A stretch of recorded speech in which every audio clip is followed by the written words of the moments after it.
listen. Tinted windows like I'm ghosting in a phantom frame. Engine ground like it's hungry, I don't fan the flame. Stop using Archive and Mave. There are other casters that can hold their own against them, but take a little more creativity. With 12 casters to play in MetaZoo so far, there are plenty of options for deck building. According to MetaZoo.tcgdeckforge.com, a popular MetaZoo deck building website, Archive and Mave account for 50% of overall decks created on the platform.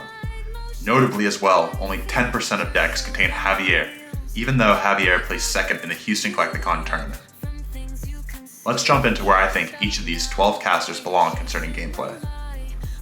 To start, in the F tier, many MetaZoo fans may not be aware of these caster cards, as they are only available in the alpha demo packs.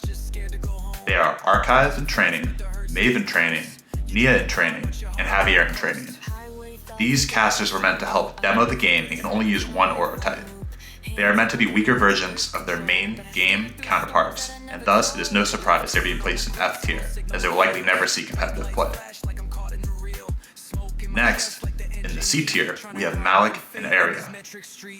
I have never seen a competitive deck featuring either of these casters, and it is probably because they fall short to their same aura type counterparts, which are Mave and Archive respectively.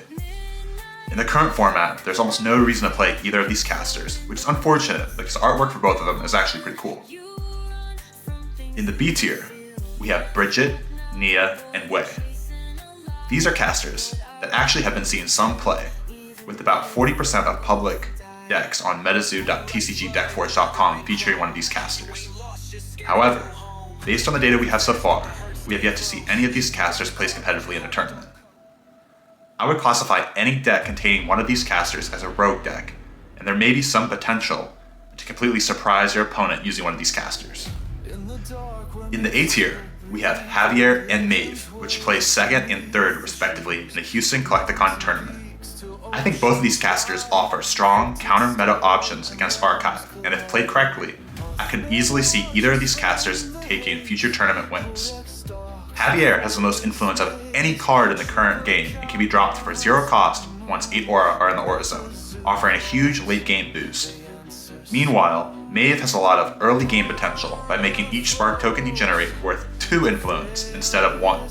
You can actually drop 10 influence turn 1 with Mave if you draw the right cards, which would create an extremely difficult board state for your opponent to deal with.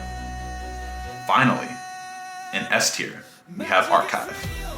Archive is the most common caster you'll see out in the wild, and it's easy to see why. Air contains a lot of powerful creatures and powerful removal cards that are accelerated by Archive's ability to add 2 influence every time a creature moves. After taking first place in the Houston Collecticon tournament, this is definitely the deck to beat and will likely be the most predictable tournament winner moving forward until we have new cards enter the meta.